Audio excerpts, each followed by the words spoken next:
Hi, welcome back to another video. So we've got a good one today. We are going to turn this B7 into one of these, a Willspeed Fast Fox. So full build video coming up, so step by step I'll be doing the video. I won't be sort of recording me wrenching because screwing nuts and bolts in together is not very interesting. So each step I'll sort of do a bit, stop, video it, then do the next step, etc, etc, like a kind of build guide, I suppose, really. Obviously, if there's any tips and tricks I pick up along the way, I'll obviously let you know. But feedback so far from all the cars that have gone out have been very, very positive. The cars have gone really, really well. People have all improved their lap times and race results with the car, and often comment how easy it is to drive. The corner speed's pretty massive with it as well compared to the stock B7. So yeah, and the good news is that it's compatible with the B7.1, so you can obviously get a fresh 7.1 kit with all the latest goodies and upgrades on it and whack a Fast Fox on it and go even quicker. So there we go. So we're going to get the tools out and get wrenching.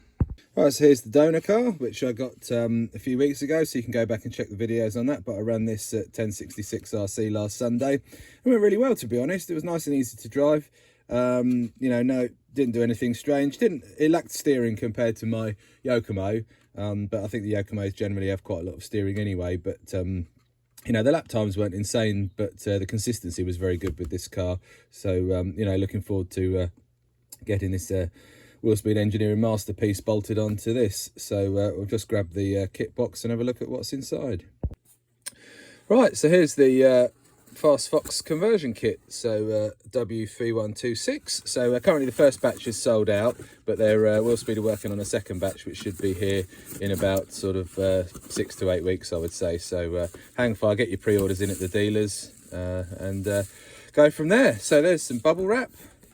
There's the body shell, which looks pretty insane. Check out the cut lines. It's very different from anything else, but really nice quality, and the, you know, sharp moulding, etc. So it looks really, really cool. So pop that to one side. We've got stickers. Who doesn't love stickers? How cool is that little Fox logo? So we've got a roll of that, which is cool. Then check that out, which is the beautiful aluminium and carbon inlay side rails. So they're pretty damn awesome. We'll have a look at those out of the packet soon. Then we have the carbon chassis, so it comes with this, and it's got a really cool machined Willspeed logo in the bottom, but again, that looks really nice quality carbon. I've got their towers on my Yokomo, which is good. Then we've got all the hardware, which is in this handy little box, so this will be really cool to keep all my shims and other stuff in once the build's completed. So everything's in there that we need, which is great. And then in this bit we have the nose piece, which looks nice and beefy, because I know that some of the B7s drivers have bent nose cones and bits and pieces, so that this is pretty good, and it's all CNC'd out of solid 7075 aluminium. So yeah, that's nice and tough. Then we've got our rocker pivots, which again all beautifully machined, and then we've got the little standoffs there that bolt in the side. Then we have the front and rear carbon rocker arms, which again have all been machined, as you can see, with the numbers on there, which depict the front and rear versions. And there's the rears, I think, but we'll look at the kit in a moment. And then there's the rear shock tower. Well, there's not really a shock tower as such, that's more for the rear wing mount, sorry. So there it sort of bolts on where the rear tower kind of would have been. But anyway, that's what you get in the Willspeed Fast Fox kit. So step one is to bolt the nose cone to the chassis itself with one 3x6mm screw there. You may notice that the screws have got oil on them from transportation purposes, so if you are going to use some thread lock on certain key components, get some brake cleaner, you know, clean the bolts off so the oil residue is gone, and then pop a little bit of thread lock on there, which I'm going to do personally on this nose cone, as we don't want that coming off. You don't need a lot, just a little bit, but you know, up to you if you want to do that or not, but just something I will do. So we'll get that bolted up now. Oh, and here's the beautiful chassis as well. Check that out. So nice. And it's a kind of satin finish carbon, which looks really, really cool. So we'll just get that bolted on now. So the next step is to get the chassis rails bolted on, which basically will sit like that on the car, like so. But you've just got to check these out. These are so nice. What a piece of machining that is. Look at all the different angles, the pockets in it, everything else. If you've ever seen a CNC run or any anybody make anything on a CNC, you know, this is pretty damn impressive stuff. And then look at this little bit here, it's so cool. So that just drops perfectly. If I can do it, there we go, look at that, just drops perfectly into place, no rattle, no nothing. So cool. Anyway, these you require 2 M3x12s, again a bit oily, so we'll clean these up and thread lock them in place. So the next step now is to basically fill in all the holes for the side rails with the M3x6 screws. So we'll just get that all done and bolted up. So just to make life a bit easier, we're going to get some brake and clutch cleaner and an old lid. Spray that in there like so. Give everything a good shake and clean up to get all that oil off. And then dry them off on a towel and get them bolted up with a bit of thread lock. Right, so you can see some of the residue that the bolt's left after it's been in the brake cleaner. So give it a wipe off, you can see the debris there on the towel. And then a little tiny blob of thread lock, and then we'll whack them all in. There's all the M3x6 all bolted in and job done.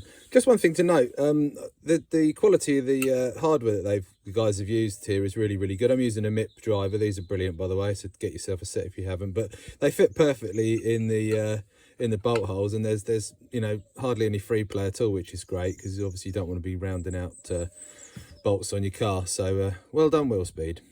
So now we're going to get the M3x5 button heads and basically bolt down this beautiful carbon inlay. So we're just going to whack them in there, there and there. Then that's that bit done. But how cool does that look, guys? That's so awesome. I think it's just going to be cool just to look at on the shelf, let alone actually going to race the thing. So we'll just get those bolts in.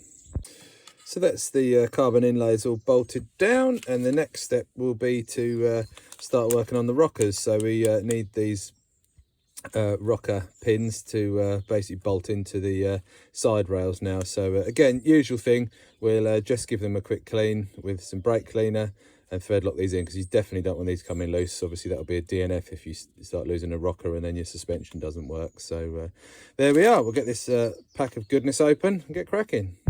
That's the rocker posts in, and obviously pay attention to the manual as to where they go for the kit setting.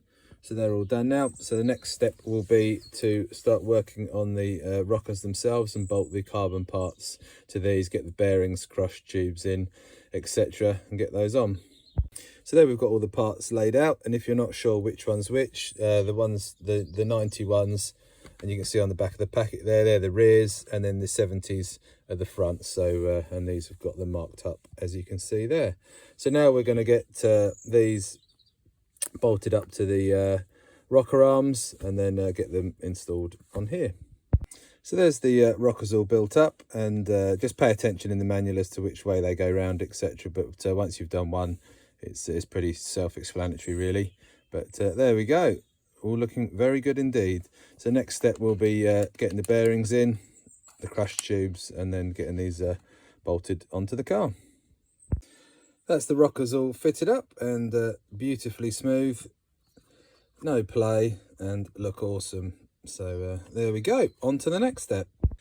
Right, so the next step is to basically build up the rocker arm pivots. So we need to basically put the grub screw in there, one of the 4mm spacers, then put the other one on top. Just one thing to note, which I will show you in a sec, is to set your calipers to 4mm, that's on 3.98. Oh, there we go. That's nearly there. And so what you want to do, as per the manual, is have 4mm of grub screw sticking out. What you don't want to do is wind the grub screw all the way and then have like 2mm sticking out, because if you have a knock, it might pull the thread out and damage that. So we'll just get that all prepped, and I'll show you once I've got some of the grub screws installed. So what the instructions are showing basically is to wind the grub screw in, put the spacer on, and then have 4mm worth of thread sticking out the other side. So just obviously check with your calipers, and then we'll build the rest up. I just wanted to explain that point. Right, that's them all built up, so now we'll get them bolted to the rockers. So that's the next step completed. So all the ball joints are fitted there, and it's just quite a nice little touch there, the fact that you know, these carbon rocker arms have been machined out, so the nut sits in there nicely, so you don't have to use a nut driver on the back. So just nice little touches like that really sort of set the kit apart really.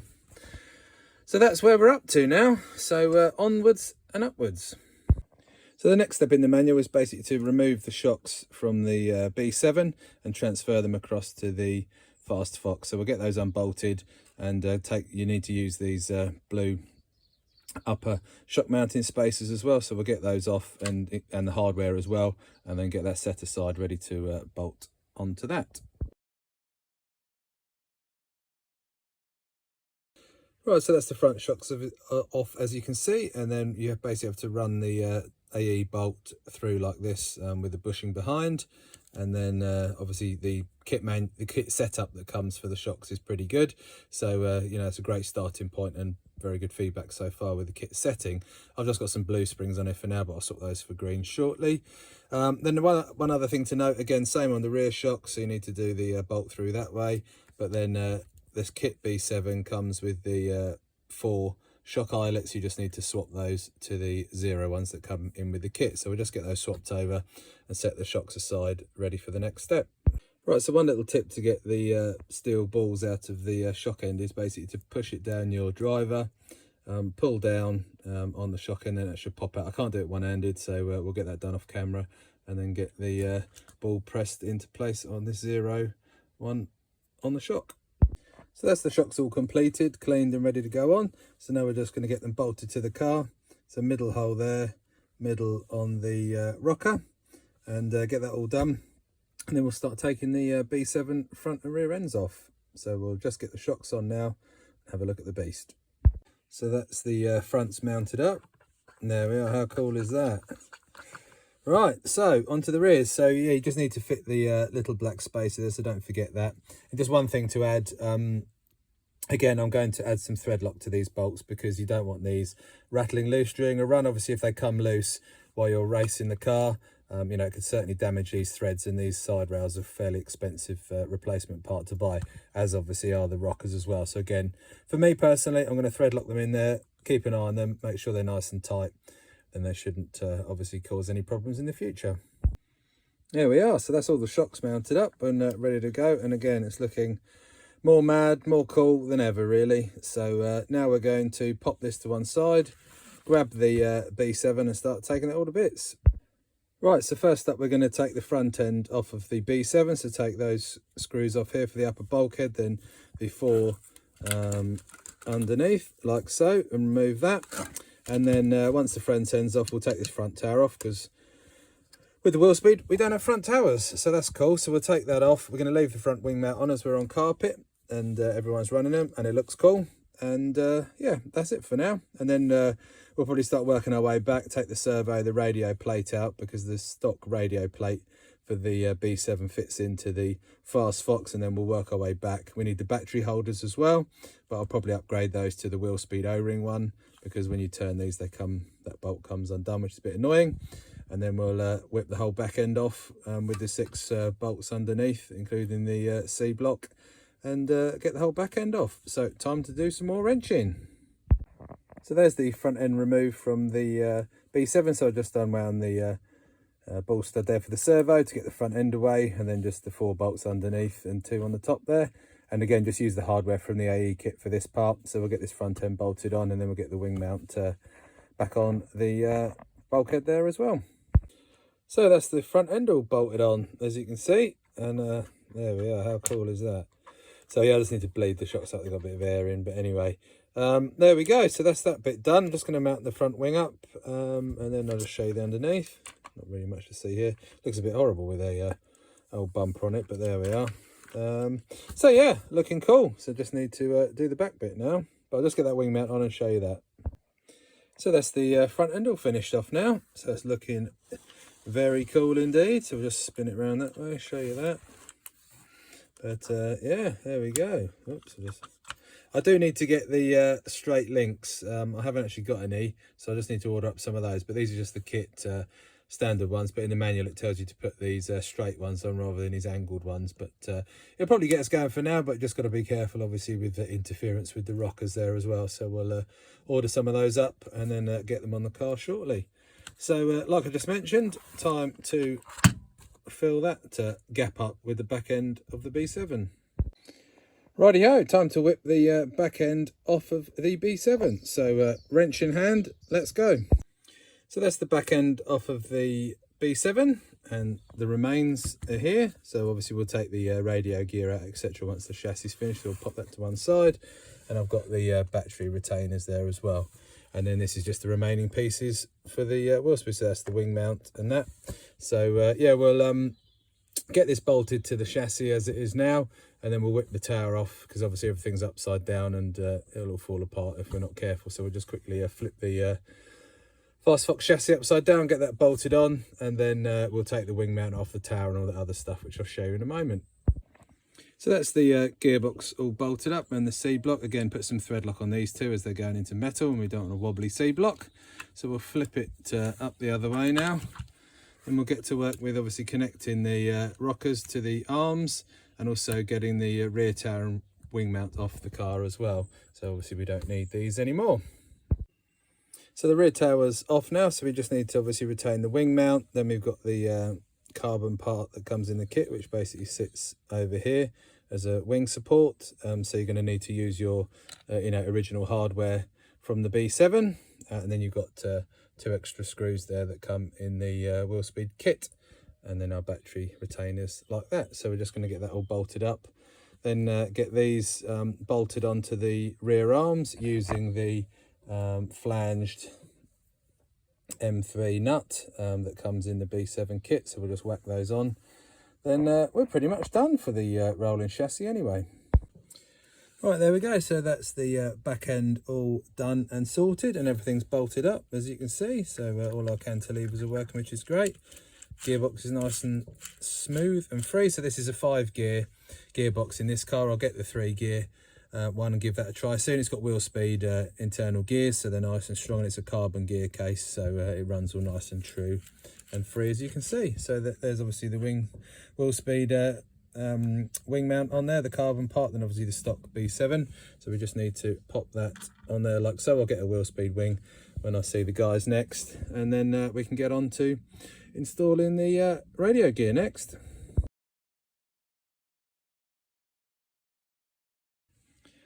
That's the radio gear all out of the car, as you can see, so we don't need this anymore. With the Fast Fox, you can't run the weight there, so again, just leave that in your chassis, pop that to one side, and then we've got all our radio gear here ready to drop in that gap there. So there we go. So that's all the radio gear installed. As you can see, you can fit a full-size servo in there, no issue. I'm going to upgrade this as it's an old Savox one that's getting a bit tired, so I'm going to probably order one up of the Amy Booth Racing low-profile servos in there. We've got our XR10 Pro G2 ESC, reedy batteries, and the eagle-eyed amongst you will notice I've swapped the motor out. So we've got a Hobbywing 6.5 in there, and then MRT ESC, one of the little cheap cloney Samoa receivers in there, which seem great. And that's it, pretty much. So yeah, we're looking good. So just need to get some wheels and tyres in it, check the geometry again just to be sure, but obviously not a lot's changed because these links are all still the same length as beforehand, but we'll do that. Obviously we need to set the ride height as well, and then we'll go through the setup sheet that's included in the Willspeed manual, which you can download just to check shock settings and some of the shim positions, etc. As it obviously does differ, and the base setup's really good. So yeah, next up we've got to crack on with the body shell. So time to crack on with the body shell. So got our trusty hobby knife, and basically what I do is do the sort of score and snap method. So basically you'll carefully score around the body shell, then get your scissors and cut the various angles depending on what you're trying to cut, and then basically bend it and snap it off, and it leaves a nice clean line. And if you wish, you can sort of sand it to get it extra smooth. Then we'll get it washed and get some paint on it. So that's it all scored out, as you can see. Very unusual cutting a shell like this, but again, the car's nothing but normal, is it? So now we'll just get the scissors, like I mentioned, and just cut up and basically sort of section everything out, and then twist and snap it all off, and I'll show you once it's all sanded up. I actually just thought I'd show you, just in case some people might not know, but anyway, you can see I've done the cuts like that, and then basically you push it out, bend it, and then they snap off like so. Anyway, we'll get the rest of the shell done now, and yeah, get it mounted on the car for a test fit, little sand, mask the windows up, and get some paint on it. So after lots of cutting and trimming, we have the shell on the car, which looks great. So yeah, it's really low profile. There is another shell out there on the aftermarket that Rob Scott's made. So there's one with an even lower profile cab on it as well, which is an option, which is on the Willspeed group. So you can go and check that out if you want to have a look. Looks a bit Pred style, which is quite cool. Anyway, back to this. So yeah, we'll just sand the edges like I mentioned, and get it washed, masking tape the windows. So what I normally do is I'll put the masking tape on the outside, get a new scalpel blade, and then just carefully trim through the paper, take it off, put it on the opposing corners and obviously the front shield as well. Get a shape I like the look of, and then get it stuck on the inside.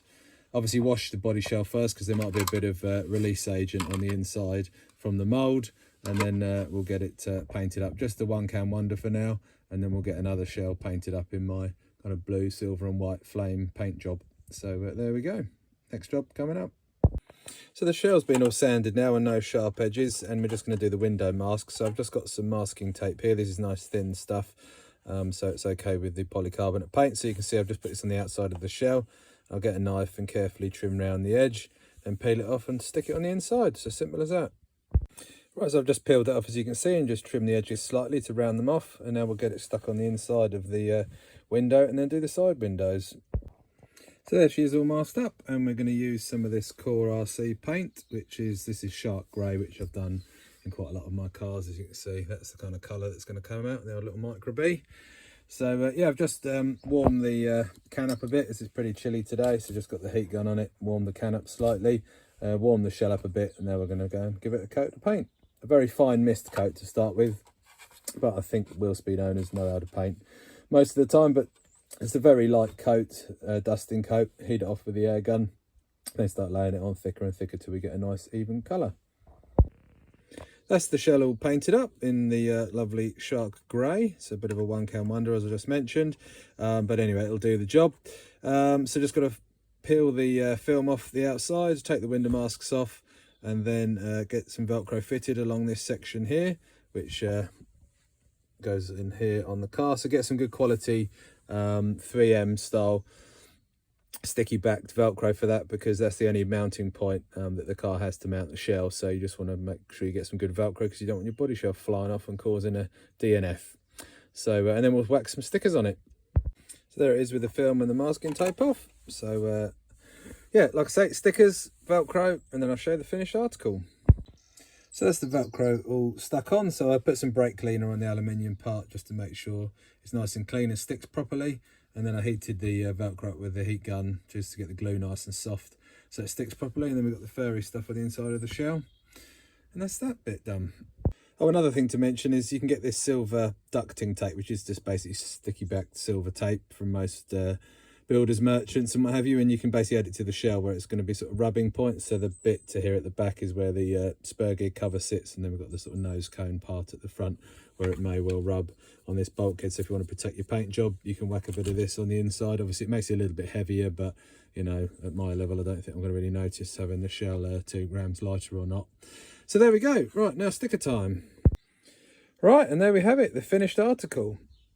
So yeah, it looks pretty good with the decals on. Whack my name on there, as all pro drivers need to have. And there it is, all finished up. We'll get it outside for a couple of glamour shots, and then we're going to call that done. Right, there she is, all finished up. So we'll just give you a quick look front to back, and we'll sort of zoom through there. And there we have it. I'll whack the body on, and then we'll call that done. Right, there she is with the body shell on. Looking good. So yeah, can't wait to give this a rip. We'll just go back into the garage, and yeah, we'll just spin that round. There we are. That's looking really cool. Dead chuffed with that. Right, we'll get back in the workshop and sign off. Right, so there she is, all finished up. And I've really enjoyed this build, as you probably guessed. Not just because I help at Willspeed and what have you, but you know, just when you get a quality product and it all goes together really well, it's an absolute pleasure to build, and it looks totally awesome. Looks like nothing out there on the track, and I really can't wait to get it going. So anyway, thanks very much for watching. We're nearly at 1,000 subscribers, so if you can like and subscribe to the videos, that would be great. And next time you'll see this out in action on the track and get my feedback. and then we'll start dialing the thing in, and I'll obviously share my journey with you as we progress through the carpet season and go from there. Anyway, thanks very much for watching. I'll catch you all next time.